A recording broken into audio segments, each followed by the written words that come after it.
This is Just Zach and Spirit Show. So, where do you see marketing heading? Is there sort of big issues that are confronting the field, or are there things that the field's moving away from? What do you think are some of the key elements that we're, or what do you think are the big challenges that we should take on? Yes, I mean, there are a couple, and one definitely is privacy issues. Okay. Actually, it's part of my research to a degree because I do work on what we call LP programs, loyalty programs, such as frequent flyer, etc. So I don't only work on wine, I work in that field. And wine also has that aspect, like in wine clubs. So privacy issues is something that people are increasingly becoming cagey about. That marketing to people and then artificial intelligence is used to basically track the person's habits and stuff like that, is annoying to many people, and they kick back against that. So companies will have to find a way. There's a consumer backlash against that kind of thing. Like, I didn't ask for this email. All I did was buy a product from you yesterday, and somehow you're now hitting me, bombarding me with promotional offers and stuff, and don't want them. And I know I can unsubscribe from them and stuff like that, but I think you get the point. So that definitely is an issue. Yeah. I bought something from an online consumer electrical brand the other day. It was twice a day. I started receiving specials from them. Would you also like to buy this? Or this is this week's special. And I was quite frustrated from them, and the way that consumer buying works, it's more of a probability of where I'll buy, and that definitely decreased my chance of revisiting them, but maybe it increases for some other people. I was quite frustrated. It's possible. I mean, I'm the kind of person, you're sounding a lot like me. I'm kind of angry, annoyed about this. Yeah. I don't think it's right. And company seems to be doing that increasingly. They're upping the ante all the time. So that's definitely one thing, how they're going to conduct themselves. And as you know, overlaying that is a lot of talk that government should actually step in. Yeah. In the case of the Facebook scenario and Twitter and so on, there's been a lot of bad publicity in terms of what I've just mentioned. Anyway, let's leave that there. I think I've made the point.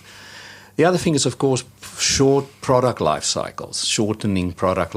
The life of brands and products seem to be shortening all the time. And there's almost this, I've forgotten the term now, but as if stuff are made for redundancy, to be replaced very, very quickly. And I see that happening so often. There's always, in the mobile phone industry, cell phones is a classic example of this, that I got a state-of-the-art one in November last year.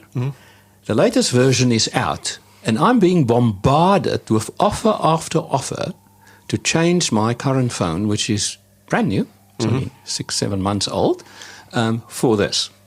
And, of course, it will cost me more. And so it carries on and on and on. So it's so technologically driven, this whole process in that industry, which has, two massively big players, Samsung and Apple. And they are all the time vying. When the one brings out a new version, the other one brings out their new version. And so it goes on and on and on. And now, as a result, the phone has become very expensive. I don't know whether you've noticed that. Very, very expensive. Very expensive, yeah. That's one of the reasons I haven't upgraded, actually. Well, that's right. And then, of course, the mobile service providers such as Telstra, etc., trying to cope with that. Yeah. They try all kinds of deals to keep you, with them as customers. So it's very difficult because that cost rises. They have to drop costs somewhere. I'm a shareholder in one of those companies, so I know what I'm talking about when I say, they've been hurt financially by this scenario, which they don't control, but it's part and parcel of the business they operate in. Yeah, it's a direct input. That's very, very difficult.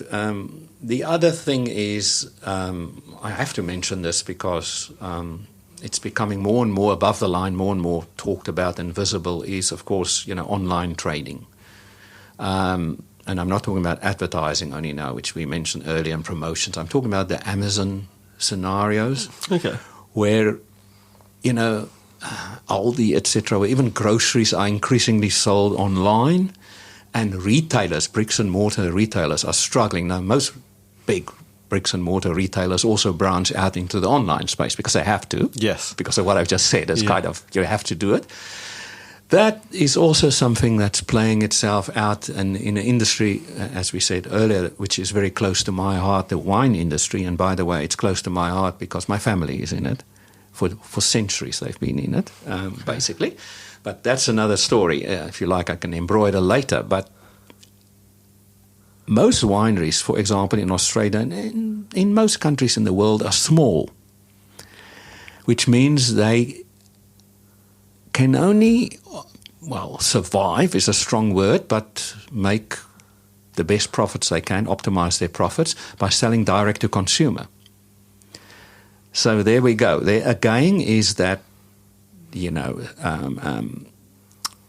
route to market scenario in this case of finding the customer, getting the customer to come to your business if you're not selling online, like in our case the salad or the tasting room, and when they're there, trying to lock them into a loyalty club and or sell the product, wine and or food, direct to them at that opportune moment, and build the brand image and make it unforgettable. Yes. Gee, that is a mouthful. So that is like, I always say, you have that 30-minute, 40-minute that people will be at this venue to make them fall in love with you. If you don't succeed, you never will. It's not going to happen easily otherwise. Yeah. So that puts tremendous marketing pressure on the business to achieve that.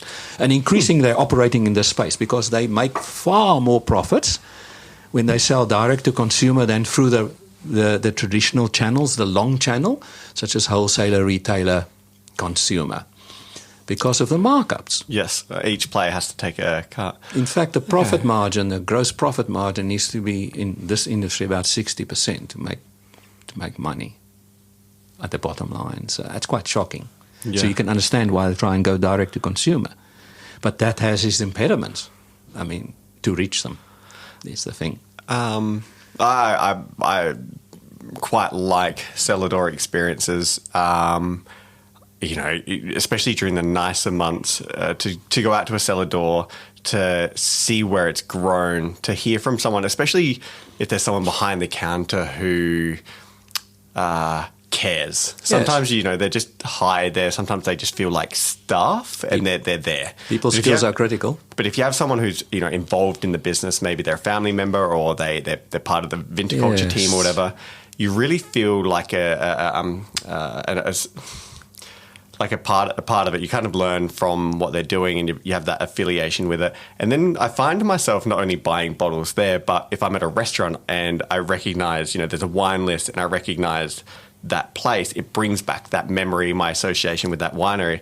You can also have the flip side. Yes, of course you can. I was in Coonawarra and I won't say which winery, but I was yelled out of the cellar door by the owner of the winery because I had tried the wines, but I didn't particularly like them. I didn't think they weren't bad wines, but it's Coonawarra and there's plenty of wineries and I really preferred other wineries' wines, so I didn't pay for them. I thought they were slightly higher than they should have been in price. Yeah. And he started abusing me in front of other customers and the person I was with at the time, saying, why don't you like my wine? Why are you not buying my wine? And I've been to plenty of times before at restaurants where they've been, maybe one of 3 wines that I've listed, and I've deliberately not picked them, and I've deliberately, so it's cost him business. And you're going to be telling other people. So the word of mouth, positive and negative, that scenario negative is about 7 to 1, the reach, effectiveness or the outcome of it. So he was committing basically suicide, business suicide by doing that. He should not do that. It's disappointing to hear. It is, especially because it was his winery. So